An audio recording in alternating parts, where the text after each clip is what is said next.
You're listening to Systemic Error Podcast. The failure was designed. Latest ICE killings expose a horrifying and unexpected truth based on an article by John Casey.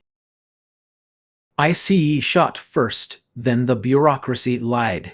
The power to kill. The source centers on Lorenzo Salgado Arroyo, a 52-year-old construction company owner in Houston who had lived in the United States for 35 years. On July 7, 2026, ICE officers followed him in unmarked vehicles during a traffic stop operation, shot him in the torso, and later claimed he tried to run over an agent. His family says he panicked, believing thieves were after his van and tools. Video released after the shooting reportedly undercuts ICE's account.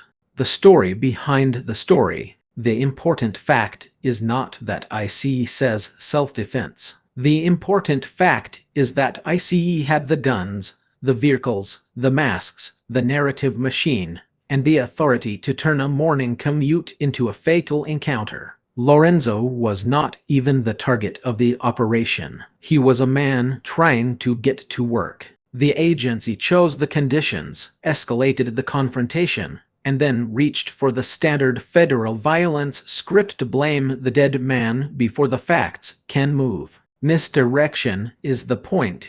This is how institutional impunity works. The public is asked to focus on whether a driver weaponized a vehicle, whether the officer felt threatened, whether the situation was confusing. That framing launders a deliberate act of state violence into a tragic misunderstanding. It hides the basic asymmetry. Masked federal agents in unmarked vehicles hunted down a worker, then shot him, then immediately told the country why it was fine. That is not a neutral account. It is a cover story with a badge on it. Numbness is not innocence. The piece is right to dwell on numbness, because numbness is how repeated cruelty becomes administratively normal. The article notes that this was one of 8 deaths in the current wave of ICE enforcement, with another fatal shooting reported in Maine just as the column was being finished. Repetition does not make these killings smaller. It trains the public to absorb them without resistance, which is exactly what violent institutions need.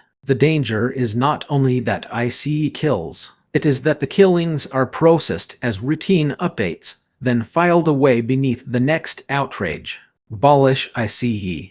This is not an oversight problem. It is not a training problem. It is not a few bad actors problem. ICE is built to wage coercion against migrants and anyone it decides to treat like one, and it keeps proving that its operational logic ends in blood.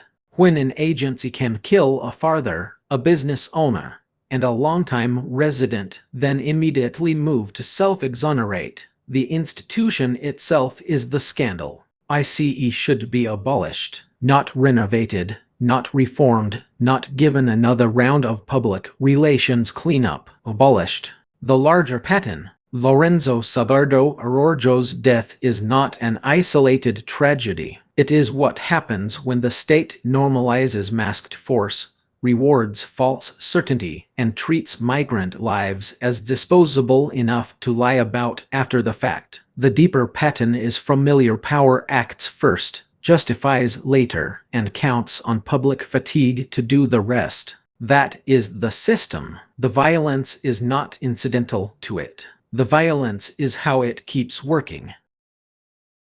You've been listening to Systemic Error. Thanks to Raw Story for today's article. With the automated voice of Bryce, thanks for listening.